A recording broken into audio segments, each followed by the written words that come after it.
This special episode of the Confederation Report, part of the early narrative subseries, is made possible by the generous supporters of the Cántaro Institute.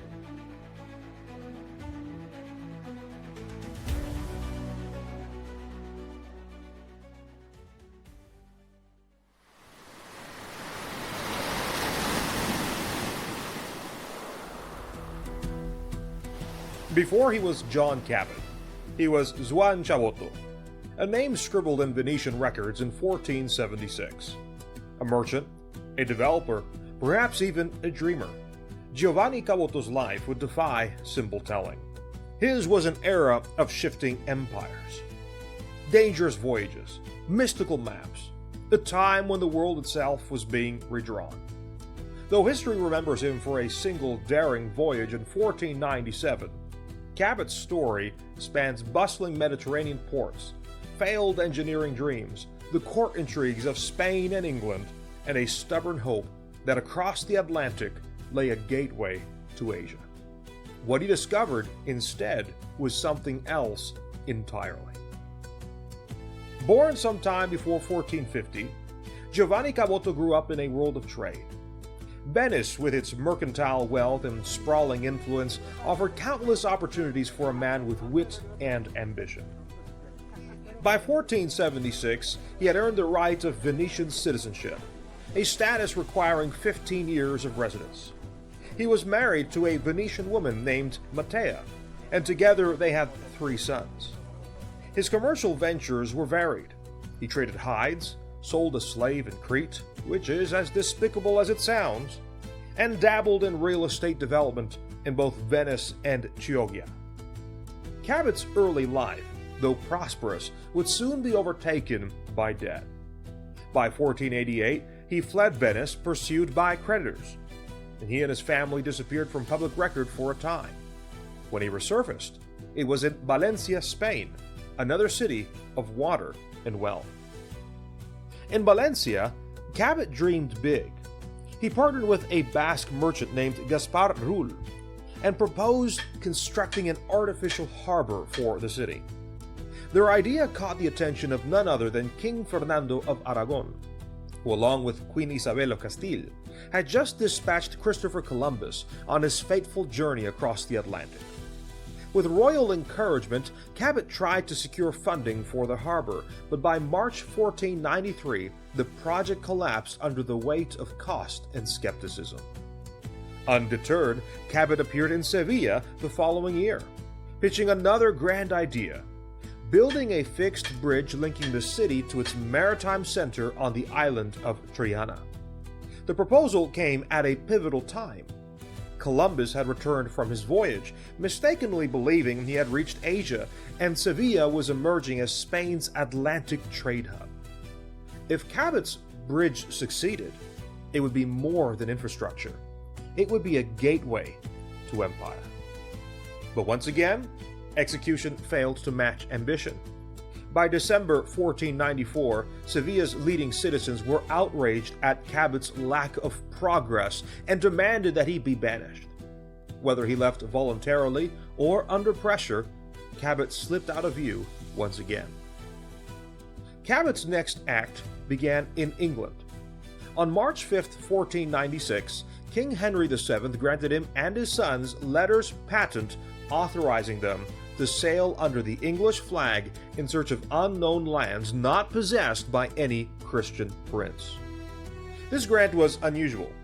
Cabot was a foreigner with no known maritime record, no proven track record of navigation or command, but perhaps Henry, hearing of Cabot's contacts, ambition, and mysterious engineering past, saw potential. Or perhaps Cabot, during his hidden years of 1493 to 1494, had indeed joined Columbus's second voyage as an engineer. Regardless of the king's reasoning, Cabot was empowered. The patent allowed him to outfit up to 5 ships at his own expense and to claim land in the king's name. The venture attracted the attention of financiers. The powerful Bardi family, Florentine merchants with interests across Europe, provided funding for a voyage to the new land. These backers likely expected Cabot to find more than just cod, perhaps gold, silk, spices, and routes to Asia. Well, Cabot's first voyage in 1496 ended in failure. Departing from Bristol, England's westernmost port and a known base for Atlantic ventures, Cabot set sail into the turbulent waters of the North Atlantic. But the journey was ill-fated.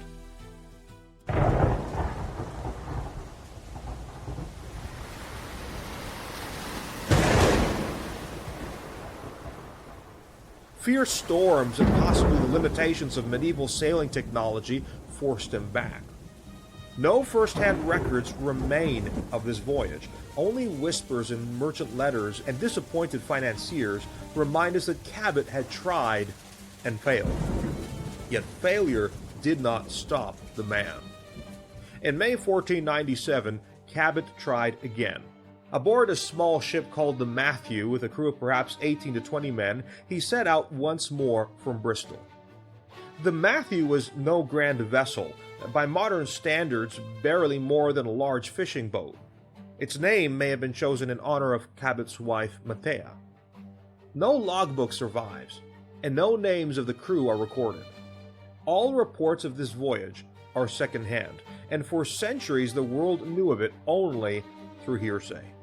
Yet what we do know is remarkable. Cabot made landfall, likely along the shores of northern Newfoundland or southern Labrador. A letter by Hussey, a London merchant, later unearthed in Spanish archives, indicates that Cabot's crew spotted figures on shore, perhaps the Beothuk of Newfoundland or the Innu of Labrador, but they were too afraid to investigate. They stayed close to the coast, never venturing more than a crossbow's shot inland. Cabot and his men returned with a bow painted in red ochre, a snare for catching game, and a needle for mending nets, simple but culturally rich artifacts. They spoke of tierras labradas, or tilled lands, which may have inspired the name Labrador. Some claim the land Cabot found was a legendary Brazil island, or even the Isle of Seven Cities, mythical lands long thought to lie west of Europe. But Cabot's most significant report wasn't about gold or temples, it was about fish. Cod in numbers no European had ever imagined. So dense were the schools of fish that, according to Cabot, they could be caught in baskets, lowered into the sea. This would later be confirmed by other mariners. The Grand Banks were teeming with cod, a resource that would support centuries of fishing fleets. In December 1497, Henry VII rewarded Cabot with a royal pension and renewed his patent, permitting him to equip up to 6 larger vessels. The king even invested in one of them directly, signaling a high degree of royal interest. In May 1498, a flotilla of 5 ships left England under Cabot's command. Their mission was to explore further west and south, perhaps even to find the long-sought passage to Asia. What followed is one of history's enduring mysteries. For years it was believed the entire expedition was lost at sea.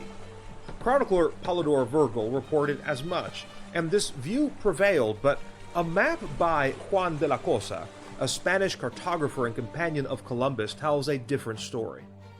Completed in 1500, de la Cosa's map shows parts of North America labeled with English flags and names and includes the notation, "The sea discovered by the English." This strongly suggests that at least one of Cabot's ships returned, and that they reached as far south as modern-day New England or Long Island. Cabot himself, however, vanishes from the historical record. His pension continued until 1499, but it may have been collected by his wife or his sons.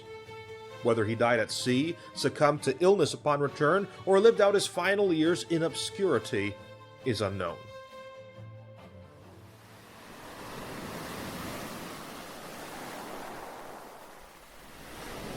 Though Cabot found no gold, spices, or passage to Asia, his 1497 voyage became the cornerstone of England's claim to North America.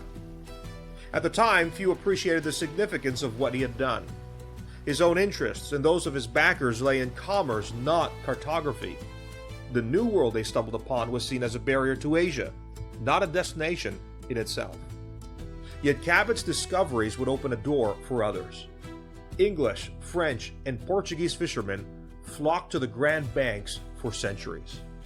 His son, Sebastián Cabot, would also become an explorer, continuing his father's ambitions and contributing to early European understandings of the North American coast.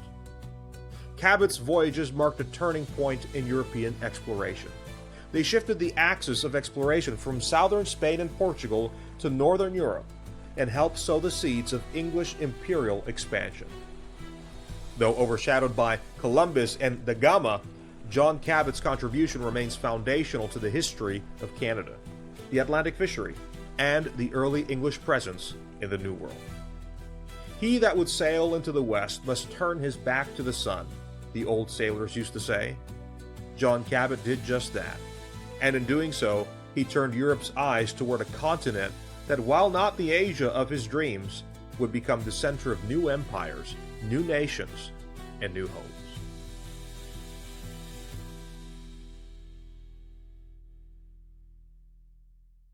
Thank you for listening to the Confederation Report.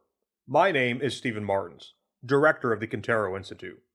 You've just heard the first of several upcoming historical vignettes, part of a new sub-series of our podcast called Early Narratives.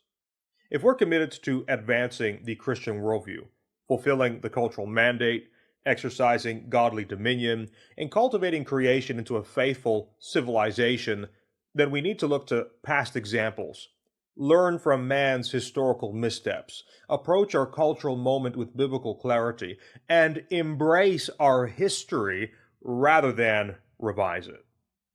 Since launching the Confederation Report earlier this year, we've established a steady and growing listener base.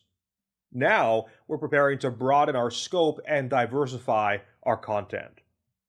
What sets this podcast apart is its distinctly Christian analysis of Canadian news and culture, something still rare in the Canadian podcasting landscape. We know we're not the only ones, but voices like ours are few and far between, and we intend to stay the course. So if we're staying the course, what does expansion look like? The Confederation Report will remain the weekly flagship podcast of the Cántaro Institute, delivering sharp analysis, cultural commentary, and compelling interviews on the issues shaping Canadian life and beyond, all through the lens of a biblical worldview. Hosted by yours truly. As the Confederation Report continues to grow and mature, help us get the word out. Be sure to subscribe and consider supporting our work with a tax-deductible donation. We can't do this without your support. Visit www.cantaroinstitute.store/give. Join us for the Niagara Conference, All Hail the King, Christ in Government, on November 14th to the 15th, 2025 in Welland, Ontario, with Reverend Doug Wilson, Dr. Scott Masson, Dr. Michael Wagner, and myself. Register now at cantaroinstitute.org/Niagara 2025 for early bird rates. Until next time.